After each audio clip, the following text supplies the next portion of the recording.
O sol se punha sobre a planície de Chapada dos Ventos, na região do Cerrado Goiano, pintando o céu de tons de sangue coagulado.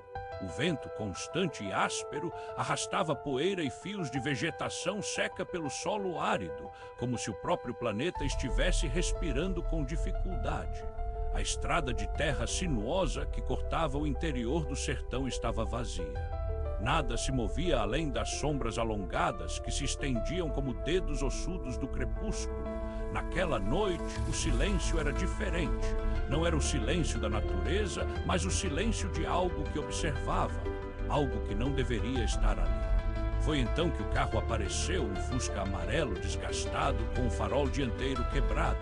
Ele parou no meio da estrada, como se tivesse sido interrompido por um impulso invisível. As portas se abriram, um homem saiu. Seu nome era Renato e ele vinha de Goiânia, procurando um lugar onde o tempo parecesse parado. Um lugar onde o passado não o perseguia. Um lugar onde ele pudesse fingir que ainda era alguém. Mas o lugar não era o que parecia. O ar estava pesado, quase pegajoso. O cheiro de terra úmida misturava-se a algo mais antigo, uma espécie de ozônio estranho, como se o ar tivesse sido filtrado por uma atmosfera que não pertencia a este planeta. Renato sentiu um frio no estômago, não de frio, mas de conhecimento, como se seu corpo lembrasse algo que a mente negava. Ele caminhou até a pequena cabana abandonada que se erguia a uns 50 metros da estrada. A porta rangia com um som metálico, como se tivesse sido forjada por mãos que não eram humanas. A madeira estava corroída, mas não pelas intempéries. Havia marcas, linhas entalhadas com precisão geométrica, como se alguém tivesse usado um instrumento de corte afiado demais para ser humano. Renato não se lembrava de ter visto essas marcas na primeira vez que passara por ali 3 dias antes, mas agora estavam ali claras, profundas e em um padrão que ele não conseguia decifrar. Nada que fosse humano. Dentro da cabana, o cheiro era mais forte. Não era mofo. Era como carne apodrecida, mas não de carne. Era como o cheiro que se espera de um corpo que não deveria ter sido enterrado, mas que foi e agora está voltando à superfície. A luz do sol se esvaecia, mas ainda havia uma luz no lugar. Uma luz fraca, azul esverdeada, vinda do chão. Renato se agachou. O piso de terra batida estava coberto por uma fina camada de pó que brilhava, como se fosse poeira de estrelas mortas. Ele tocou. O pó grudou nos dedos, como se fosse pegajoso, mas não era. Era mais como se a própria matéria do pó quisesse se agarrar a ele. O que o assustou foi o reflexo. O reflexo naquele pó não era o seu rosto. Era um rosto com olhos que não piscavam. Um rosto sem nariz. Uma boca que se abria e fechava sozinha, como se alguém estivesse falando por dentro do seu próprio reflexo. Renato recuou, tropeçando no batente da porta. O chão tremeu. Não foi um tremor, foi uma vibração.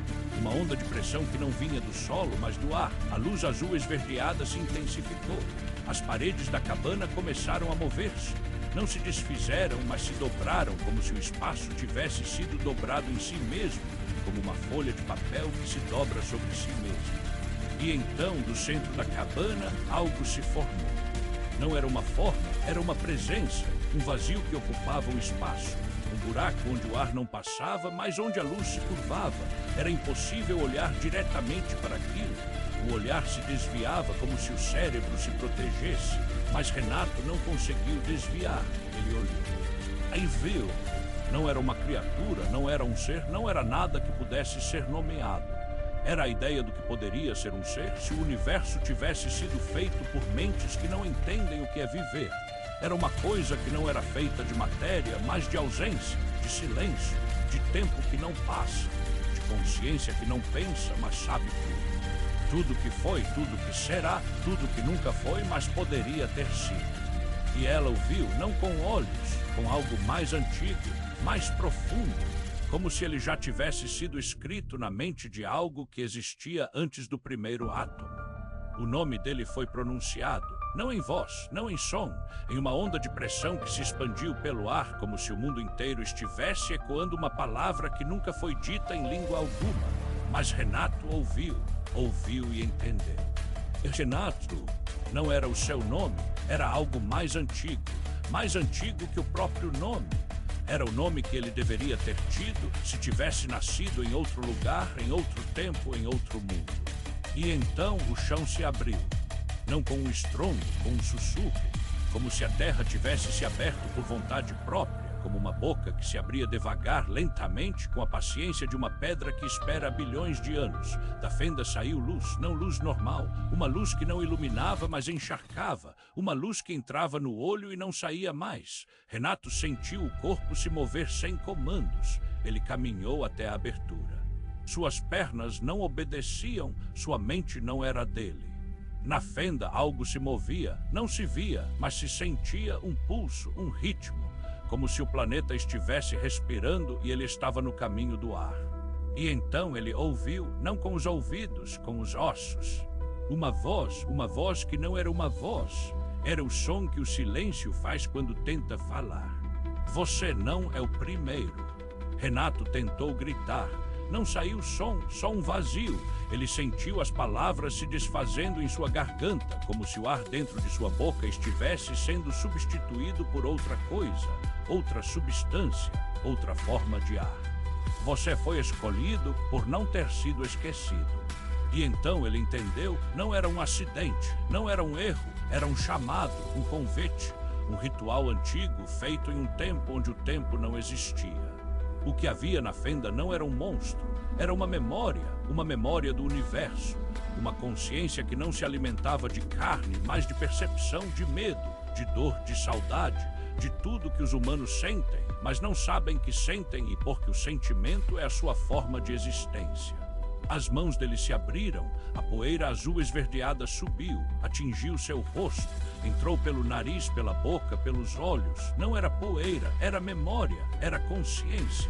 Era a voz do que estava além do que pode ser visto. E então Renato parou de ser Renato. Ele parou de existir como Renato. O que ficou foi um vazio, um buraco onde o homem estivera, um corpo que ainda caminhava, mas sem alma, sem nome, sem história, apenas um instrumento, um recipiente. Na cabana, o chão voltou a fechar, como se nada tivesse acontecido. A luz azul esverdeada se apagou, as marcas no batente da porta desapareceram, como se nunca tivessem estado lá. O Fusca amarelo continuava parado no meio da estrada, farol quebrado, janela trancada. Ninguém voltou a vê-lo. Mas às vezes, nas noites de lua cheia, os moradores do povoado de Serra das Araras dizem que ouvem uma voz que não tem palavras, mas que diz tudo. Uma voz que vem do chão, do vento, do silêncio entre dois batimentos do coração. E diz: estou aqui porque você não me esqueceu. Estou aqui porque você me chamou. Na manhã seguinte, um caminhão de carga passou pela estrada. O motorista, um homem de olhar cansado, parou ao ver o Fusca, abriu a porta. Dentro, o banco estava coberto de poeira, mas não poeira comum, pois quando ele segurou a poeira, ela se agitou, como se vivesse. Ele não entrou, apenas olhou, e então, por um segundo, sentiu o cheiro, o mesmo cheiro que tinha no fundo da cabana, o cheiro de algo que não deveria existir, o cheiro de um lugar que não é da terra.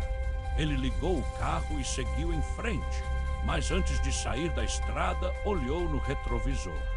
E viu um rosto que não era o dele, um rosto com olhos sem pupila, uma boca que se mexia, mas não dizia nada. E na mente do motorista, de repente, apareceu uma memória que nunca acontecera. Ele estava na cabana, estava no chão, estava com os olhos abertos para o nada, estava ouvindo.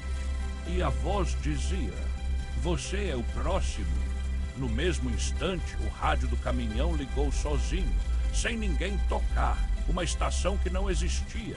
Uma voz feminina, distorcida, cantando uma música que ninguém havia escrito. A música era feita de sons que não deveriam existir, sons que o cérebro humano não consegue processar, sons que fazem com que o ouvido se feche sozinho, como se o corpo soubesse que ouvir aquilo é morrer. A música durou 7 minutos. Quando parou, o motorista estava no chão, o carro estava parado, o sol estava no alto e o caminhão estava vazio. Mas o Fusca amarelo ainda estava lá, na estrada, no meio da planície. com a porta aberta, com o banco vazio, com a poeira azul esverdeada espalhada no chão. E embaixo do banco uma pedra com uma inscrição. As letras eram estranhas, não eram do alfabeto humano, mas se alguém tentasse ler, as letras se moveriam e formariam uma palavra. A palavra era nomes, e sob ela uma frase: quando você se lembrar, eu voltarei. Na semana seguinte, um grupo de cientistas do INPE enviou uma equipe para investigar o local. Eles tinham detectado anomalias no campo gravitacional.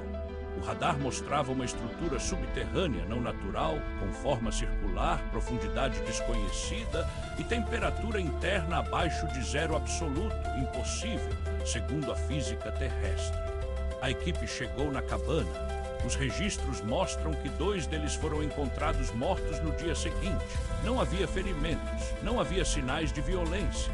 Apenas o corpo com os olhos abertos, fixos no céu, e em cada um dos rostos uma marca, uma linha fina, como um corte feito com precisão cirúrgica, mas sem sangue. A linha era do mesmo formato que as marcas na porta da cabana. O terceiro membro da equipe, uma mulher chamada Doutora, Clara Mendes, ficou. Ela disse que precisava estudar o solo, que o campo gravitacional era uma anomalia que precisava ser mapeada, que os dados eram essenciais. Mas no terceiro dia, ela desapareceu. A base de dados do INPE foi corrompida. Todos os arquivos sobre o local foram apagados, exceto um arquivo com extensão WAV, um áudio. Quando ouvido, o áudio não tem som, apenas silêncio. Mas se alguém escutar por mais de 5 minutos, começa a ouvir não sons, padrões, como se o silêncio estivesse falando. E no silêncio há uma voz que não é humana, que não é de nenhum lugar conhecido, que não tem gênero, que não tem nome. A voz diz: você já me viu? Você já me chamou? Você já me abriu? E então, após uma pausa, um silêncio tão profundo que parece que o universo inteiro parou de respirar, a voz continua: e agora eu estou aqui e você não pode me fechar. O arquivo foi deletado, mas não desapareceu. Ele aparece em todos os discos rígidos, em todas as memórias de telefone, em todas as plataformas digitais. Sempre que alguém tenta apagar, o arquivo volta, como se soubesse que está vivo. E nos últimos meses, milhares de pessoas relataram o mesmo sonho. Sonhos em que estão em uma estrada deserta, sonhos em que o sol está parado, sonhos em que ouvem uma voz no vento. Sonhos em que no final uma porta se abre e do outro lado não há nada, apenas um buraco, um vazio. E em meio ao vazio uma palavra: chame. E quando o sonhador diz a palavra, o sonho acaba, mas não o silêncio. Porque depois disso, o silêncio começa a responder. Agora você está lendo isso. Você está em um lugar escuro. Ouviu um som, um sussurro, algo que não é vento. Você sente o cheiro de poeira azul esverdeada.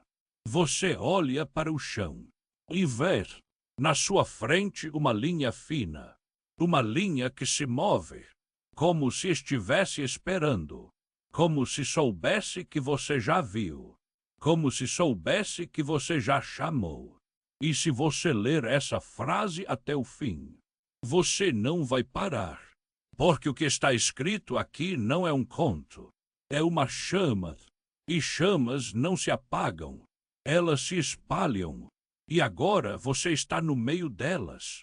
Então diga: eu estou aqui. E espere. O silêncio vai responder. Porque ele está esperando há muito tempo. E você já está atrasado. Você não está sozinho.